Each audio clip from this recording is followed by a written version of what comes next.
नमस्कार दोस्तों। आइए देखते हैं। पिछले पार्ट में हमने जैसे कि संसद हमने पढ़ लिया है। क्या हुआ इसमें? ओ, ओके।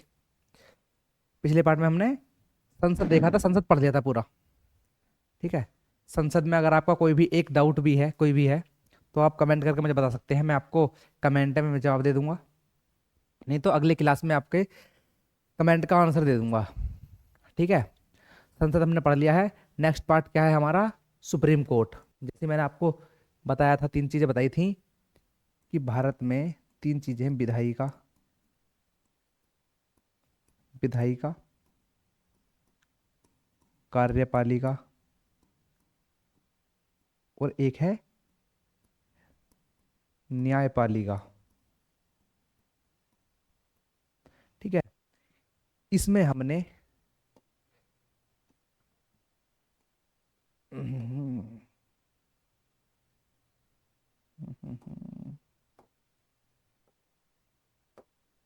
देखो, इसमें हमने विधायिका को पढ़ लिया है,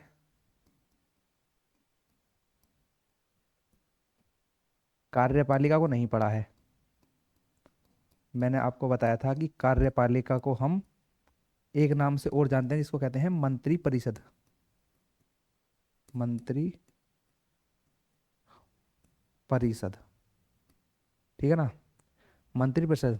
इसमें हमने विधायिका को कंप्लीट कर लिया है और आज पढ़ेंगे हम इसमें न्यायपालिका। ठीक है। न्यायपालिका। सबसे पहले तो ये देखते हैं कि इसकी हमको जरूरत ही क्यों पड़ी। ठीक है। हमने इसको क्यों ही तो ऐड किया।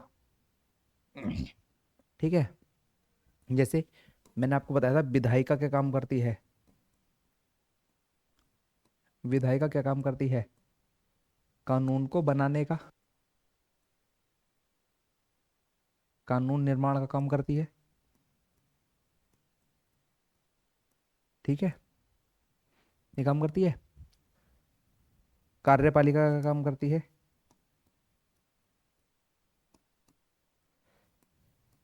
कार्यपालिका इस कानून जो, ये कानून है, इसको लागू करने का काम करती है।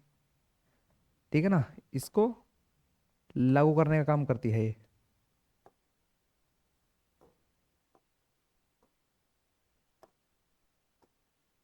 इसको लागू करने का काम करती है। ठीक है ना?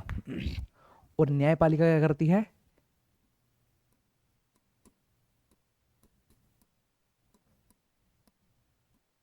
न्यायपालिका कोई भी विवाद है, उन विवादों के निपटारे का काम करती है। विवादों का निपटारा।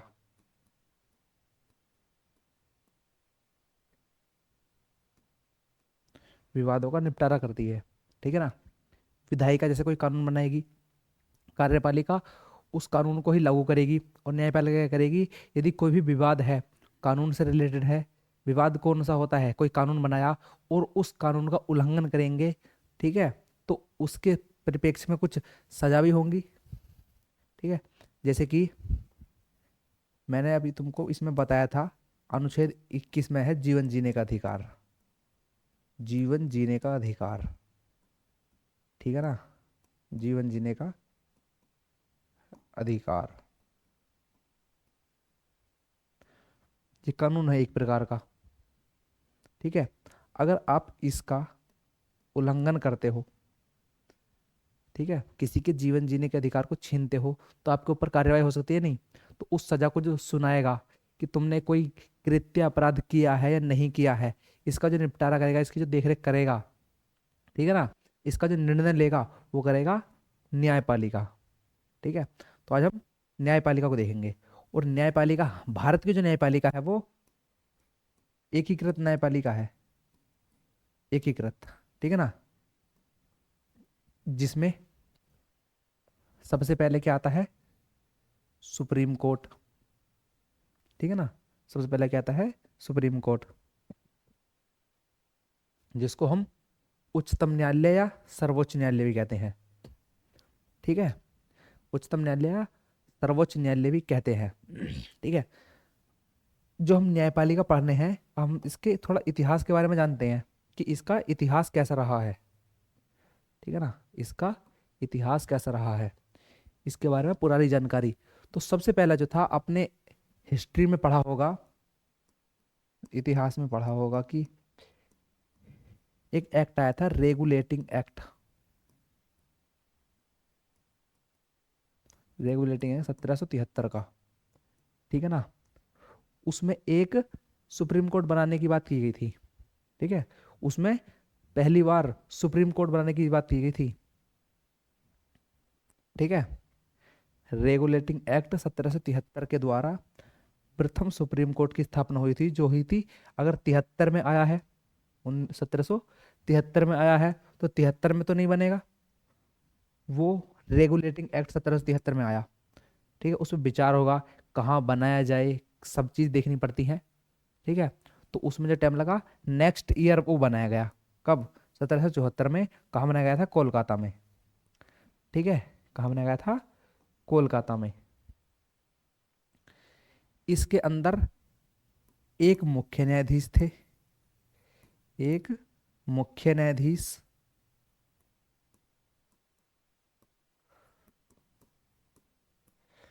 और 3 अन्य न्यायाधीश थे,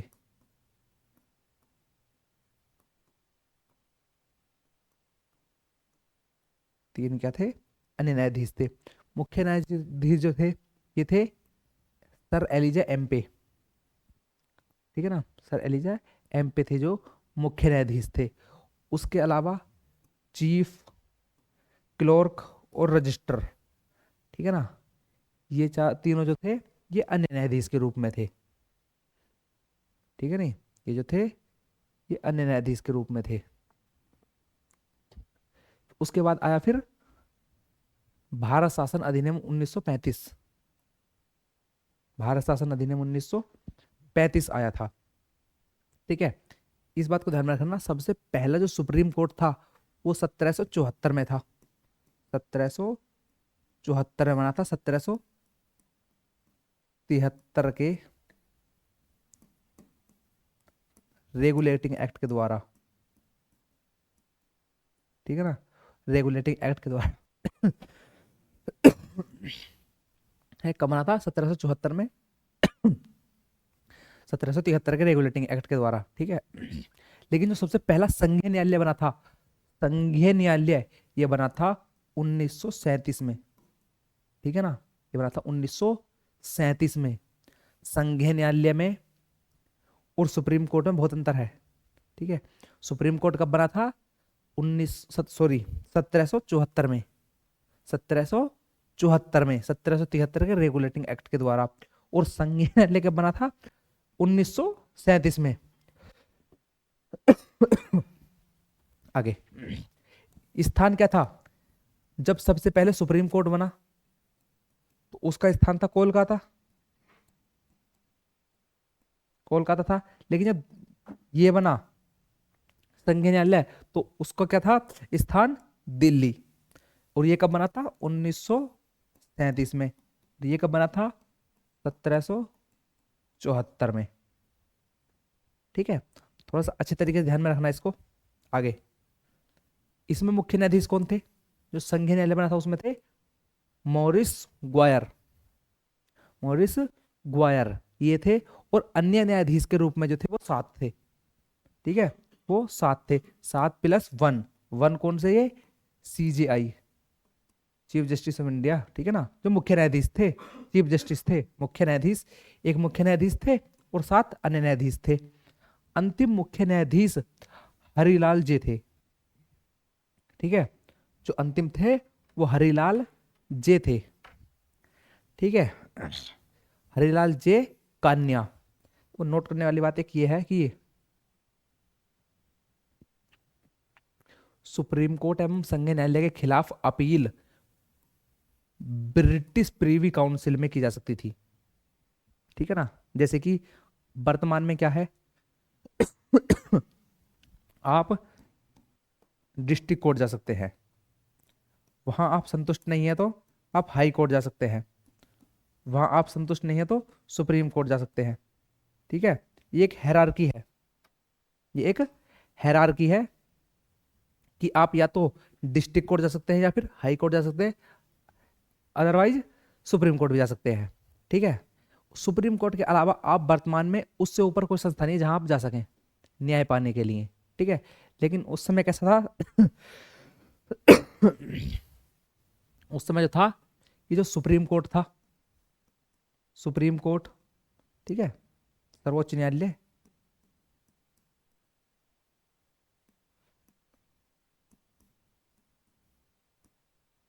जो सर्वोच्च न्यायालय था, और एक क्या था, संघीय न्यायालय।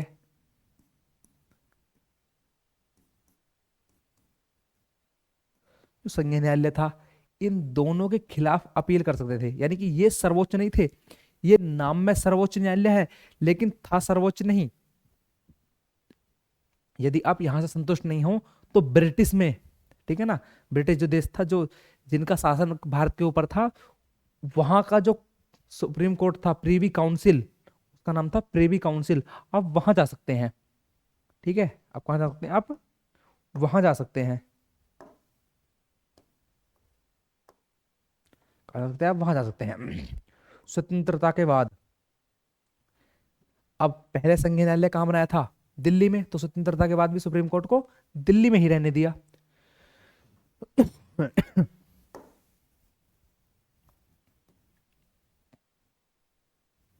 ठीक है, कहाँ रहने दिया उसको, दिल्ली में ही रहने दिया। उसकी स्थापना कब हुई थी, 26 जनवरी 1950 को। ठीक है, जो जो स्वतंत्र भारत का जो था, स्वतंत्र भारत का,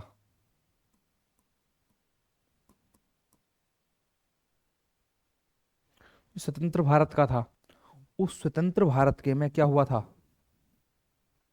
उस स्वतंत्र भारत का जो सुप्रीम कोर्ट था, सुप्रीम कोर्ट, उसकी स्थापना कब करी थी, 26 जनवरी 1950 को। ठीक है, उद्घाटन कब हुआ था उसका, 28 जनवरी 1950 को, 2 दिन बाद। ठीक है, मुख्य न्यायाधीश उस समय कौन थे, हरिलाल जे कान्या प्रथम थे। और जब संविधान बना था, और संविधान बना था तो उसमें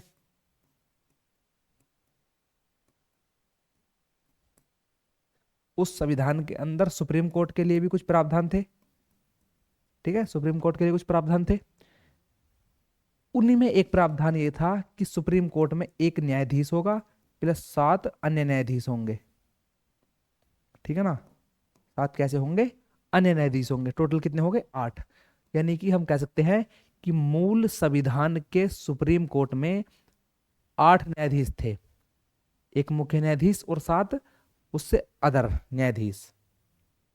ठीक है, आगे, सुप्रीम कोर्ट में महिला न्यायाधीश, मतलब जो अब तक महिलाएं रही हैं। ठीक है ना, सुप्रीम कोर्ट में जब से सुप्रीम कोर्ट बना है, कब, मैंने अभी आपको बताया था, 26 जनवरी 1950 को जब स्थापना हुई थी, और उसके बाद 28 जनवरी 1950 को उद्घाटन हुआ था। तो उद्घाटन की तो हम बाद में देखेंगे, जब स्थापना हुई थी तब से लेके और अब तक, ठीक है, तब से लेके अब तक, और किसके बनने की संभावना है, मुख्य न्यायाधीश किसके बनने की संभावना, मैं आपको वो भी बता दूंगा, 2027 में नए बनाए जाएंगे तो वो कौन है। ठीक है, सबसे पहली कौन सी, मीरा साहिब फातिमा बीवी, ये थी पहली। उसके बाद सुपर्ता बनर्जी, उसके बाद रूमा पाल, ज्ञान सुधा मिश्रा, रंजना प्रकाश देसाई। ठीक है, और पहली दलित महिला, देखो इस बात को आप याद रख लेना, क्योंकि पहला कौन था, पांचवा कौन था, ये पूछ लेता है, पहला हर जगह देखा जाता है नहीं, कौन थी, आर भानुमति, जो प्रथम दलित महिला मुख्य न्यायाधीश थी, ये सब मुख्य न्यायाधीश है। ठीक है, उसके बाद इंदु मल्होत्रा, इंदिरा बनर्जी, हेमा कोहली, वेला त्रिवेदी। ठीक है, बी वी नागर नागरत्ना, जो कि 2027 में सुप्रीम कोर्ट की मुख्य न्यायाधीश बनेंगी। ठीक है, नाम क्या है उनका, बीवी नागरत्ना, जो 2027 में सुप्रीम कोर्ट की मुख्य न्यायाधीश बनेंगी। ठीक है ना। आगे देखते हैं सुप्रीम कोर्ट की शक्तियां, यानी कि अब हम सुप्रीम कोर्ट के अंदर बढ़ते हैं। अब तक हमने क्या देखा था, सुप्रीम कोर्ट का इतिहास, ठीक है, कि सुप्रीम कोर्ट सबसे पहले कहाँ बना, संघीय न्यायालय कहाँ बना, उसका उदाहरण कब हुआ, सब कुछ। इसकी शक्तियां देखते हैं पहले।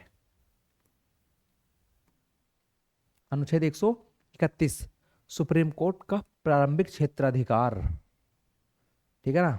सुप्रीम कोर्ट का प्रारंभिक क्षेत्राधिकार मतलब जहां सुप्रीम कोर्ट ही केवल सुनवाई कर सकता सबसे पहले, और कोई नहीं कर सकता। वो क्या है, केंद्र एवं राज्यों के बीच विवाद। अगर केंद्र के और राज्यों के बीच विवाद है तो वो कहाँ जाएंगे, राज्य हाई कोर्ट में जाएंगे, वहां नहीं जा सकते ना, तो वहां वो कहाँ जाएंगे, वो सुप्रीम कोर्ट में जाएंगे। तो ये क्या हुआ, ये इसका प्राथमिक क्षेत्राधिकार हो गया, ठीक है। आपको संतुष्टि नहीं हुई डिस्ट्रिक्ट कोर्ट में, तब हाई कोर्ट में जा सकते हो, हाई कोर्ट के बाद सुप्रीम कोर्ट में जा सकते हो। लेकिन यदि विवाद केंद्र के और राज्यों के बीच है तो आप कहाँ जा सकते हो, सबसे पहले सुप्रीम कोर्ट, ठीक है। उसके बाद अनुच्छेद 132, संवैधानिक मामलों में अपील। संवैधानिक मामलों में अपील, जैसे कि आपका कोई एक केस है, आप डिस्ट्रिक्ट कोर्ट में लेके गए, डिस्ट्रिक्ट कोर्ट से हाई कोर्ट गए, और हाई कोर्ट के बाद आप सुप्रीम कोर्ट गए, ठीक है। तो ऐसा तो नहीं है कि आप डिस्ट्रिक्ट कोर्ट गए, डिस्ट्रिक्ट कोर्ट में आपका मन नहीं भरा और आप हाई कोर्ट चले गए, तो ऐसी थोड़ी नहीं है कि मुंह उठा के चले जाएंगे। उसकी भी कुछ प्रोसेस होती होगी नहीं जाने के लिए, कि हम किस प्रकार से जाएंगे डिस्ट्रिक्ट कोर्ट से सुप्रीम कोर्ट में। अगर तुम डिस्ट्रिक्ट कोर्ट में तुमको कुछ सजा सुनाई है, कुछ भी हुआ है, जनरली ऐसे ही होता है, जब किसी को सजा देते हैं डिस्ट्रिक्ट कोर्ट में तभी जाते हैं। अगर कोई किसी की सजा नहीं मिलेगी उसको, या उसका अपराध जो है वो साबित नहीं होगा, तो वो क्यों ही हाई कोर्ट जाएगा, ठीक है ना। जिसको न्याय, जो अपने न्याय से संतुष्ट नहीं होता कि मुझको सही न्याय नहीं मिला है, वही जाता है, ठीक है। तो आप डिस्ट्रिक्ट कोर्ट में क्या करेंगे, डिस्ट्रिक्ट कोर्ट लिख के तो देगा कि आप हाई कोर्ट में अपील कर सकते हैं, और हाई कोर्ट में संतुष्ट नहीं है तो हाई कोर्ट लिख के देगा कि आप सुप्रीम कोर्ट में अपील कर सकते हैं। ये हाई कोर्ट लिख के देगा, तब आप सुप्रीम कोर्ट में जा सकते हैं। बिना अपील के किसी भी मामले को ऐसे नहीं है कि डायरेक्ट हम सुप्रीम कोर्ट में लेके चले जाएंगे, ये वो संवैधानिक मामलों में अपील, ठीक है, संवैधानिक मामलों में अपील। अनुच्छेद 133, सिविल मामलों में अपील, ठीक है। उसके बाद अनुच्छेद 134, आपराधिक मामलों में अपील, मतलब किस किस मामले में अपील कर सकते हैं, लेकिन अपील किस प्रकार होगी मैंने तुम्हें बता दिया है, ठीक है। पुनरावलोकन का क्षेत्राधिकार, पुनरावलोकन का क्षेत्र अधिकार, कि किसी भी उसकी जांच कर सकते हैं, किसी भी कानून की जांच कर सकते हैं पहले ही। आगे अनुच्छेद 139, ठीक है, विशेष मामलों में सुप्रीम कोर्ट याचिका या रिट जारी कर सकता है। जैसे कि मैंने आपको अनुच्छेद 32 में बताया था कि यदि किसी व्यक्ति के मूल अधिकारों का हनन होता है, फंडामेंटल राइट का, फंडामेंटल राइट का हनन होता है, हनन होता है, ठीक है ना। उस हनन के बाद आप सुप्रीम कोर्ट में जा सकते हैं। सुप्रीम कोर्ट पांच प्रकार के, पांच प्रकार के रिट जारी करेगा, ठीक है, पांच प्रकार के क्या करेगा, रिट जारी करेगा, ठीक है। उसी प्रकार से और भी तो विशेष मामले ऐसे हो सकते हैं जिस केस में रिट जारी करेगा सुप्रीम कोर्ट, हो सकते हैं नहीं, उन्हीं में से ये है, विशेष मामलों में सुप्रीम कोर्ट रिट जारी कर सकता है। आगे नोट, नोट में क्या है, अनुच्छेद 32 के तहत सुप्रीम कोर्ट रिट जारी कर सकता है। देखो आगे भाई जो मैंने आपको बताया था, ये नॉर्मली लिखा हुआ है कि क्या कर सकता है, ये देखो मैंने लिखा हुआ है ना, विशेष मामलों में रिट जारी कर सकता है, ठीक है। और मैंने आपको बताया, जो मैंने पहले बताया रखा है उन्होंने यहाँ पे, इसमें वही इसमें नोट में लिखा हुआ है,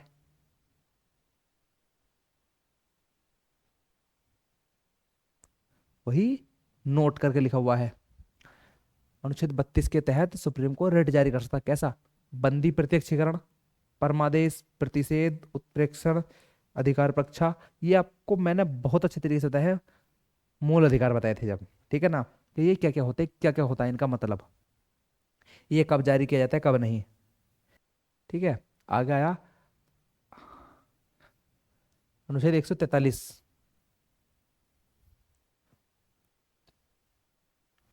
परमार्शी क्षेत्राधिकार।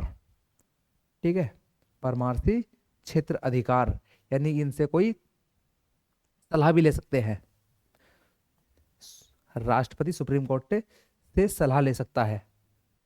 किस मामले में ले सकता है, कि मान के चलिए कि जब स्वतंत्र भारत नहीं था, स्वतंत्रता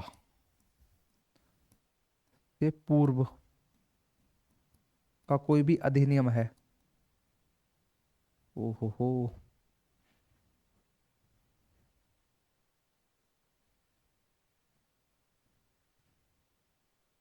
ठीक है ना। देखते हैं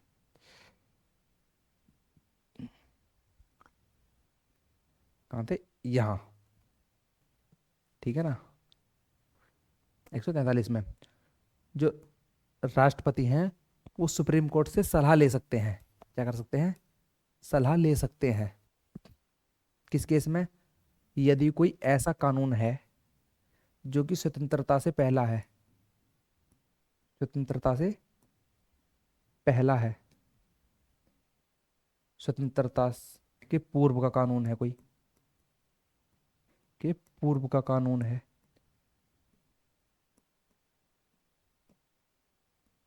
कि पूर्व का कानून है स्वतंत्रता से पहले का। ठीक है, तो उस केस में भी ले सकते हैं। दूसरी भी कोई, जब इस केस में लेंगे तो सुप्रीम कोर्ट को सलाह देनी ही होगी। ठीक है, जब अनुच्छेद 143 के तहत जो भी अधिनियम, जो भी कानून स्वतंत्रता से पहले के बने हुए हैं, उसके केस में अगर राष्ट्रपति सलाह मांगते हैं तो सुप्रीम कोर्ट को सलाह देनी ही होगी। ठीक है, और यदि ऐसा नहीं है कि सलाह किसी दूसरे मुद्दे पर मांगते हैं, तब सुप्रीम कोर्ट सलाह देने के लिए मना भी कर सकता है कि अभी हमारे पास काफ़ी केस चल रहे हैं, बिजी शेड्यूल है। ठीक है, बिजी शेड्यूल है, इस वजह से हम सलाह अभी दे नहीं सकते, लेकिन इस केस में जरूर देंगे।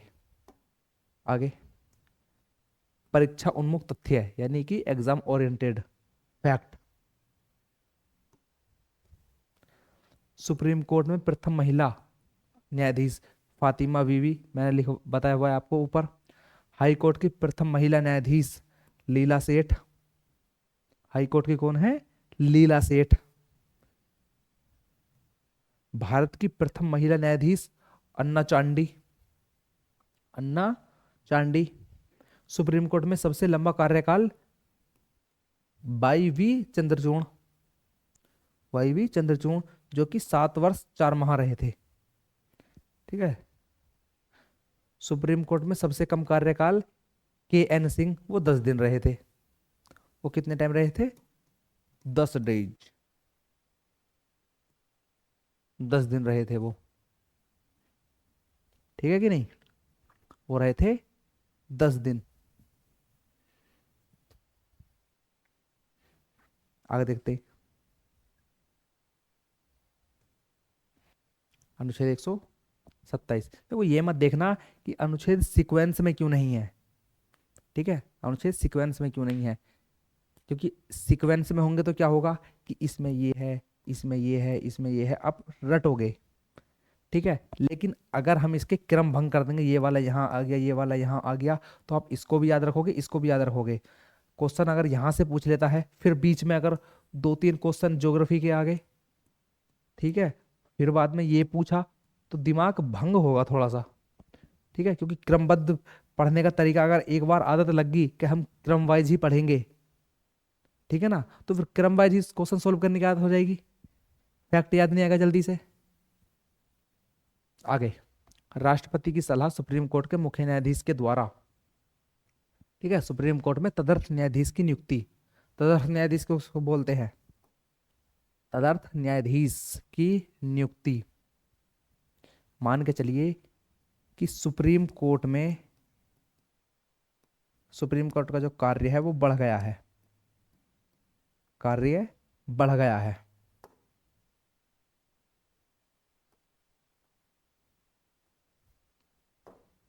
सुप्रीम कोर्ट का कार्य बढ़ गया है,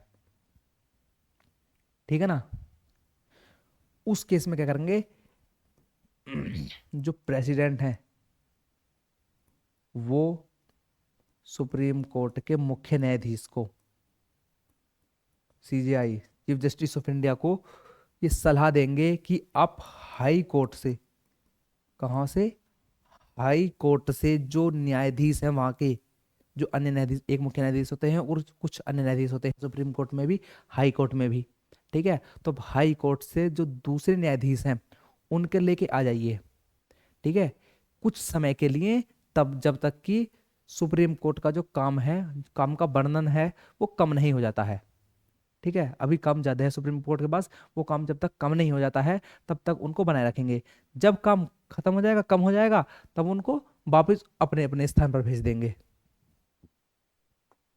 ठीक है, आई बात समझ में नहीं, सुप्रीम कोर्ट में तदर्थ न्यायाधीश, उसको बोलते हैं तदर्थ न्यायाधीश, की नियुक्ति राष्ट्रपति की सलाह पर सुप्रीम कोर्ट के मुख्य न्यायाधीश द्वारा, याद रखना किसके द्वारा, सुप्रीम कोर्ट के मुख्य न्यायाधीश द्वारा, यहां सिर्फ सलाह देंगे राष्ट्रपति, नियुक्ति नहीं करेंगे, ठीक है ना, लेकिन जब मुख्य न्यायाधीश की नियुक्ति करनी होगी तो राष्ट्रपति खुद ही करेंगे। तदर्थ पद फ्रांस के संविधान से लिया गया है, जब सुप्रीम कोर्ट में बैठकों के लिए गणपूर्ति पूरी ना हो, वही सिर्फ। आगे अनुच्छेद 128, सेवानिवृत्त न्यायाधीशों की नियुक्ति, यानी कि जो रिटायर जज है, जो पदमुक्त है, पदमुक्त जज है, ठीक है, जो रिटायर हो गए हैं, जिन्होंने अपना पद खाली कर दिया है, उनके दिमाग का थोड़ा तो सहारा लेना चाहिए नहीं, तो उनको भी काम के लिए बुला सकते हैं कुछ समय के लिए, कौन, राष्ट्रपति की सलाह पर मुख्य सुप्रीम कोर्ट के मुख्य न्यायाधीश, और उनको क्या बोलेंगे, तदर्थ न्यायाधीश, यानी रिटायर जज। आगे कारण, जब सुप्रीम कोर्ट में मुकदमों की संख्या बढ़ जाए, वही बताया मैंने आपको अभी, अनुच्छेद 129, सुप्रीम कोर्ट एक अभिलेख न्यायालय है, ये क्वेश्चन तो पैट में भी आया हुआ है, इसको तो आप कर ही दोगे, क्योंकि जिसने पैट का पेपर दिया होगा, देखा होगा, उसको तो पता ही होगा, ठीक है, सुप्रीम कोर्ट एक अभिलेख न्यायालय है, अभिलेख मतलब जो भी केस आएंगे, ठीक है, और उन केस के संबंध में जो भी निर्णय दिए जाएंगे उनको सुप्रीम कोर्ट अपने पास रखता है। अगर आप चाहें कि जो 1950 में कोई भी एक केस हो सकता है, ठीक है, उस केस से संबंधित क्या क्या एविडेंस थे, किस किस बुनियाद पर फैसला सुनाया गया था, आप जानना चाहें तो उसके एविडेंस भी अभी भी होंगे, ठीक है, अभी भी सुप्रीम कोर्ट के पास होंगे, वो सभी के सभी रखता है अपने पास, यानी कि जितना भी रिकॉर्ड है वो सारा रिकॉर्ड रखता है अपने पास। आगे अनुच्छेद 130, सुप्रीम कोर्ट का स्थान नई दिल्ली है, ठीक है, नई दिल्ली है, लेकिन इसको हटाया भी जा सकता है, योर नोट। आगे सुप्रीम कोर्ट, यानी सुप्रीम कोर्ट मतलब सर्वोच्च न्यायालय के न्यायाधीशों की नियुक्ति कार्यकाल कितना होता है, 65 वर्ष की आयु, ठीक है, उसमें ये नहीं है कि आप 10 साल 7 साल तक रहोगे, या जैसे कि लोकसभा के सदस्यों का कार्यकाल 5 वर्ष था, राज्यसभा के कार्य सदस्यों का कार्यकाल 6 वर्ष था, तो इसमें कार्यकाल निर्धारित नहीं किया गया है, इसमें क्या बोला है कि जब तक तुम्हारी 65 वर्ष की आयु नहीं हो जाती, यदि आप 63 वर्ष की उम्र में मुख्य न्यायाधीश बनते हो तो 2 साल रहोगे, 61 वर्ष की उम्र में बनते हो तो आप कितने साल रहोगे, 4 साल रहोगे, और आप 64 वर्ष 6 मंथ, ठीक है ना, 64 वर्ष 6 मंथ की उम्र में लगते हो तो आप क्या होगे, केवल 6 मंथ के लिए सुप्रीम कोर्ट के मुख्य न्यायाधीश बनोगे। आगे मूल संविधान में न्यायाधीशों की संख्या 7+0, अभी मैंने आपको बताया था, ये आगे ये बताया गया कि कब कब कितनी बढ़ी, उसके बाद 1956 में 11 हो गए, 1960 में 14 हो गए, 1978 में 18 हो गए, 1986 में 26 हो गए, और 2008 में कितने हो गए थे, 31, उसके बाद 2019 में 1+33 34 हो गए, जो वर्तमान में भी 34 ही हैं, 34 ही है, उसमें ना अभी किसी को घटाया गया है ना बढ़ाया गया है, अभी भी उतने ही हैं जितने की पहले थे, ठीक है, आई बात समझ में नहीं। आगे देखते हैं, आगे क्या है, सुप्रीम कोर्ट में न्यायाधीशों की नियुक्ति, ठीक है, अनुच्छेद 124 का क्लोज 2 इसके द्वारा कौन करते हैं? राष्ट्रपति। ठीक है, कौन करते हैं? राष्ट्रपति करते हैं। सुना ही नहीं? जो सुप्रीम कोर्ट के न्यायाधीशों की नियुक्ति करते हैं वो अनुच्छेद 124 का क्लोज 2 के तहत राष्ट्रपति द्वारा होती है। अभी मैंने आपको बताया था कि जो तदर्थ न्यायाधीश है उनको बोलते हैं एडहोक। एडहोक, ठीक है ना? जो तदर्थ न्यायाधीश हैं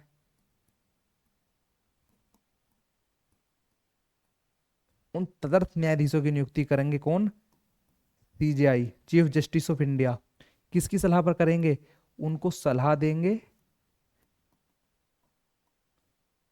उनको सलाह देंगे प्रेसिडेंट, राष्ट्रपति। ठीक है, लेकिन सीजेआई की नियुक्ति, मुख्य न्यायाधीश की नियुक्ति या न्यायाधीशों की नियुक्ति, जितने भी न्यायाधीश होंगे, चाहे वो मुख्य न्यायाधीश हो, ठीक है ना, चीफ जस्टिस ऑफ इंडिया हो, चीफ जस्टिस ऑफ इंडिया हो, या फिर कोई और हो, सभी न्यायाधीशों की नियुक्ति कौन करेंगे? राष्ट्रपति करेंगे। ठीक है, आगे देखो, योग्यताएं कहाँ दी गई हैं? 124 के क्लोज थर्ड में, क्लोज थर्ड में कि उनकी योग्यता क्या होनी चाहिए, किस व्यक्ति को हम न्यायाधीश बना सकते हैं, योग्यता क्या होनी चाहिए उसकी। योग्यता, पहली बात तो सीधी बात है कि वो भारत का नागरिक होना चाहिए, भारतीय हो। दूसरी बात, सुप्रीम कोर्ट का बन रहा है तो उसने या तो 5 वर्ष, 5 वर्ष हाई कोर्ट का जज रहा हो, जज रहा हो, ठीक है, या फिर 10 वर्ष उसने हाई कोर्ट में वकालत की हो। ठीक है, यही है, या तो 5 वर्ष तक सुप्रीम कोर्ट उसको, सॉरी, हाई कोर्ट का जज रहा हो, या हाई कोर्ट के अंदर ही 10 वर्ष तक वकालत की हो। ठीक है, आगे देखते हैं। 10 वर्ष तक दो या दो से अधिक उच्च न्यायालयों में वकील रहा हो, या फिर पहले तो भारतीय नागरिक होना चाहिए पहली, दूसरी 5 वर्ष तक 2 या 2 से अधिक न्यायालयों में न्यायाधीश रहा हो, या 10 वर्ष तक 2 या 2 से अधिक उच्च न्यायालयों में वकील रहा हो। ठीक है, या राष्ट्रपति की नजर में कोई कानून का ज्ञाता होना चाहिए।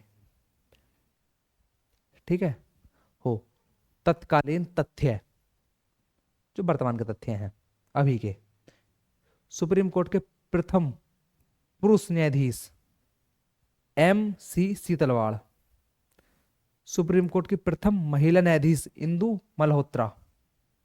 ठीक है, सुप्रीम कोर्ट के जज का वेतन कितना होता है? अनुच्छेद 125 में बताया गया है ये। इसको संसद, क्या संसद निर्धारित करती है कितना होगा। वर्तमान में कितना है? 2,80,000, और अन्य न्यायाधीशों का कितना है? 2,50,000। ठीक, और ये सब कहाँ से दिया जाता है? ये भारत की संचित निधि से, वेतन भारत की संचित निधि से दिया जाता है। ठीक है, आगे अनुच्छेद 126, कार्यवाहक मुख्य न्यायाधीश की नियुक्ति राष्ट्रपति द्वारा। कार्यवाहक, वही जो मैंने आपको बताया था पहले, हाई कोर्ट का व्यक्ति है कोई, ठीक है, उसको बुला लेंगे, या फिर वर्तमान में जो मुख्य न्यायाधीश हैं किसी भी कंडीशन में वो काम करने के लिए सक्षम नहीं है, काम करने के लिए सक्षम नहीं है, सक्षम नहीं है, तो उनकी जगह कार्यवाहक मुख्य न्यायाधीश किसी और को ला सकते हैं। ठीक है, उनकी जगह कार्यवाहक मुख्य न्यायाधीश किसी और को ला सकते हैं। आगे आगे देखेंगे हम हाई कोर्ट। सुप्रीम कोर्ट हमने इतना देखा जितने की हमको आवश्यकता थी। बाकी जब हम फाउंडेशन पढ़ेंगे, ठीक है ना, फाउंडेशन पढ़ेंगे ना, तो उस फाउंडेशन में मैं आपको पूरी तरीके से संविधान पढ़ाऊंगा। क्या पढ़ाऊंगा? संविधान। बहुत अच्छे लेवल का। बाकी हम तब देखेंगे, जितने की हमको जरूरत है उतना। फाउंडेशन का मतलब क्या है कि इसमें हम अभी तो हम जैसे पढ़ रहे हैं यूपीएसआई के लिए, यूपीएसआई के लिए पढ़ रहे हैं, ठीक है ना, यूपीएसआई के लिए। और जब हम फाउंडेशन पढ़ेंगे तो उसमें हम किसी एक एग्जाम को टारगेट नहीं करेंगे, हम केवल एक सब्जेक्ट पढ़ेंगे, ठीक है, जो कि तुम्हारा जैसे कि वैकेंसी आने वाली है अभी, आरओ की, एआरओ की, उसको कवर करेंगे, ठीक है। तो हम इतने अच्छे तरीके से पढ़ेंगे उसको कि यहाँ से सारे क्वेश्चन हमारे सोल्व हो जाएं, ठीक है, उसकी गारंटी मेरी थी। हाँ, अभी मैं आपको ये ऐसे पढ़ा रहा हूँ, उसके बाद ये पढ़ाऊंगा, फ्री हैंड पढ़ाऊंगा, मतलब पूरा पेज खाली होगा, बस थोड़ा बहुत लिख के समझाऊंगा, और उसके बाद नोट्स बनाऊंगा मैं बोल के आपको, आप उससे नोट्स बना बना लीजिएगा, ठीक है।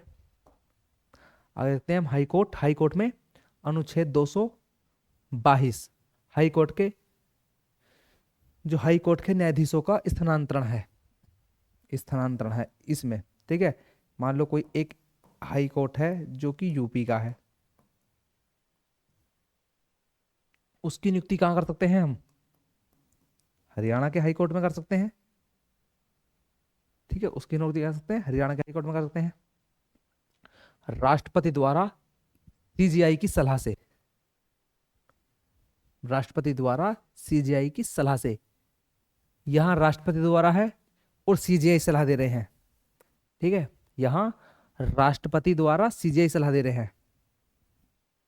आगे, हाई कोर्ट रिट जारी कर सकता है, 5 प्रकार के रिट, ठीक है, अनुच्छेद जो 226 के द्वारा रिट जारी कर सकता है, वही 5 प्रकार के रिट जारी कर सकता है जो सुप्रीम कोर्ट अनुच्छेद 32 के तहत जारी कर सकता है ना, वही ये 226 के तहत जारी कर सकता है हाई कोर्ट, और ये सुप्रीम कोर्ट अनुच्छेद 32 के तहत रिट जारी कर सकते हैं, वही सेम, ठीक है। आगे अनुच्छेद 227, हाई कोर्ट का क्षेत्राधिकार, राज्य के सभी न्यायालय एवं सभी न्यायिक अधिकरण, जितने भी, एक मान लो यूपी है, ठीक है, यूपी है, और यूपी के अंदर जितने भी डिस्ट्रिक्ट कोर्ट हैं या दूसरे न्यायालय अधीनस्थ न्यायालय हैं वो कहाँ आएंगे? हाई कोर्ट के नीचे आएंगे, ठीक है। जैसे कि यूपी का हाई कोर्ट है, यूपी का हाई कोर्ट है,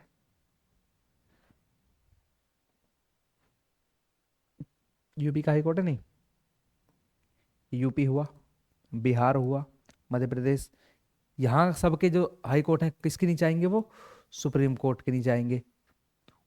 और इनके नीचे कौन से आएंगे? जो भी दूसरे हाई कोर्ट नहीं, जो दूसरे डिस्ट्रिक्ट कोर्ट है या दूसरे न्यायालय हैं वो किसके नीचे आएंगे? वो हाई कोर्ट के नीचे आएंगे, केवल उसी राज्य के, यहाँ यूपी के, यहाँ बिहार के, यहाँ एमपी के,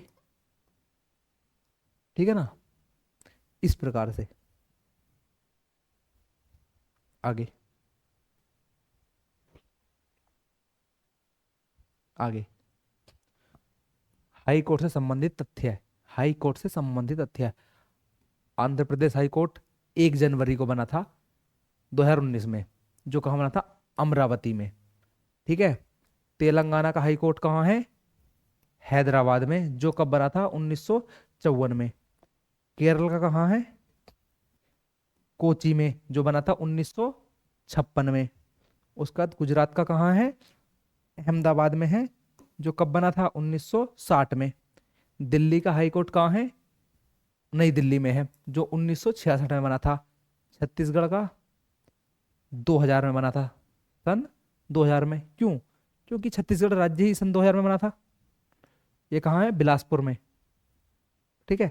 उत्तराखंड का नैनीताल कब बना? 2000 में, क्योंकि ये राज्य भी 2000 में बना था। आगे, झारखंड का 2000 में रांची में बना था, ठीक है ना। और इन हाई कोर्ट के जो न्यायाधीश होते हैं उनका कार्यकाल कितना होता है? 62 वर्ष की आयु, की आयु,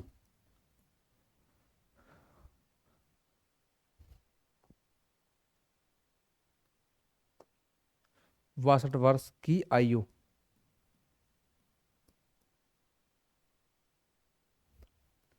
62 वर्ष की आयु। ठीक है ना। सुप्रीम कोर्ट में हमने क्या देखा था, जब हमने सुप्रीम कोर्ट पढ़ा था, तो सुप्रीम कोर्ट में 65 वर्ष की आयु थी।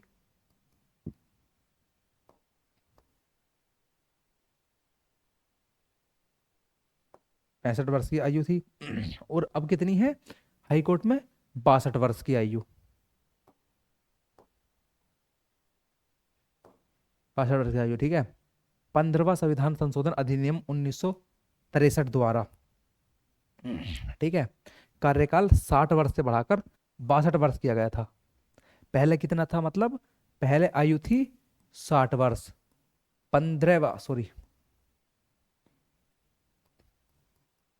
15वां संविधान संशोधन अधिनियम 1963, 1963 में यह प्रावधान किया गया कि जो इसकी अधिकतम आयु होगी वो 62 वर्ष ना होकर 65 वर्ष होगी। कितनी होगी? 65 वर्ष होगी। आगे अनुच्छेद 219, शपथ राज्यपाल द्वारा। सीधी बात है। केंद्र में कौन होता है? केंद्र में होता है प्रेसिडेंट। राज्य में सबसे बड़ा कौन होता है? गवर्नर। तो वही शपथ दिलाएंगे, सीधी बात है। आगे अनुच्छेद 220, सेवानिवृत्त रिटायरी के बाद उसी हाई कोर्ट में वकालत नहीं कर सकते हैं। जिस हाई कोर्ट में, कोई एक हाई कोर्ट में है और आप वहां के न्यायाधीश हो, न्यायाधीश हो, जहां आपने एक समय पर फैसला सुनाया है, आप उसी क्षेत्र में, उसी में ठीक है ना, उसी हाई कोर्ट में वकालत नहीं कर सकते। हाँ, यदि जैसे आप यूपी के हो, यूपी के हाई कोर्ट के न्यायाधीश हो, तो आप छत्तीसगढ़ में जाके कर सकते हो। कहाँ कर सकते हो? छत्तीसगढ़ के हाई कोर्ट में जाके कर सकते हो।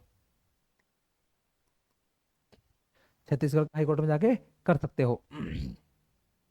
आगे अनुच्छेद 221 में इनका वेतन बताया गया है।